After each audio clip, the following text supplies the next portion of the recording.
നാട്ടിലെത്തിക്കഴിഞ്ഞാൽ പ്രത്യേകിച്ചൊന്നും ചെയ്യാനില്ലാത്തതുകൊണ്ട് നമ്മൾ full time കിടന്നുറങ്ങും. എണീറ്റപ്പം നേരം വൈകിയോണ്ട് ഉമ്മ പറഞ്ഞു ഇനി എന്തായാലും ചോറ് കഴിച്ചു വന്നു. പിന്നെ ഉണ്ടായിരുന്ന ബുക്കൊക്കെ വായിച്ച് കുറച്ചു നേരം സമയം കളഞ്ഞു. പ്രത്യേകിച്ച് പരിപാടിയില്ലാത്തതുകൊണ്ടും ഫ്രണ്ട്സൊക്കെ വർക്കിന് പോകുന്നതുകൊണ്ടും നെറ്റ്ഫ്ലിക്സ് ഞാൻ ചില്ല് ചെയ്യാമെന്ന് വിചാരിച്ചു.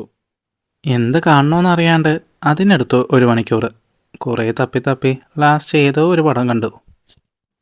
പിന്നെ മൊബൈൽ സ്ക്രോൾ ചെയ്യുന്നിടെ ഈ ഒരു റീല് കണ്ടു. അപ്പം തന്നെ ബർഗർ കഴിക്കാൻ മൂടായി. പിന്നെ ഒന്നും നോക്കിയില്ല, നേരെ വിട്ടു ക്യൂൻസ്വേയിലോട്ട്.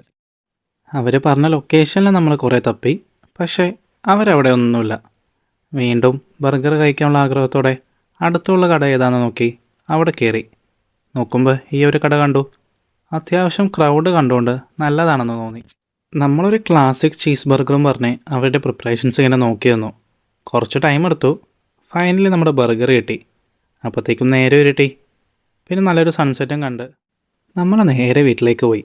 അപ്പോൾ ബിഗ് ബോസ് സ്റ്റാർട്ട് ചെയ്തിട്ടുണ്ടായിരുന്നു. ഞാനെല്ലാവരുടെയും ബിഗ് ബോസ് കാണാറില്ല എന്നാണ് പറയാറ്, പക്ഷേ സീക്രട്ടായിട്ട് ഡെയിലി എല്ലാ എപ്പിസോഡും ഞാൻ കാണും. അങ്ങനെയുള്ള നിങ്ങളുടെ ഫ്രണ്ടിനെ ഇവിടെ കമൻറ്റ് ചെയ്യുക. പിന്നെ അതും കഴിഞ്ഞ് നമ്മൾ നേരെ വിട്ടു ജിമ്മിലേക്ക്. ഇന്ന് കുറച്ച് ബാക്ക് വർക്കൗട്ട് ആവുമെന്ന് കരുതി ജിമ്മും കഴിഞ്ഞ് ഞാൻ നേരെ പോയി കിടന്നുറങ്ങി. ബാക്കിയൊക്കെ നാളെ. അപ്പോൾ ഓക്കെ ബൈ.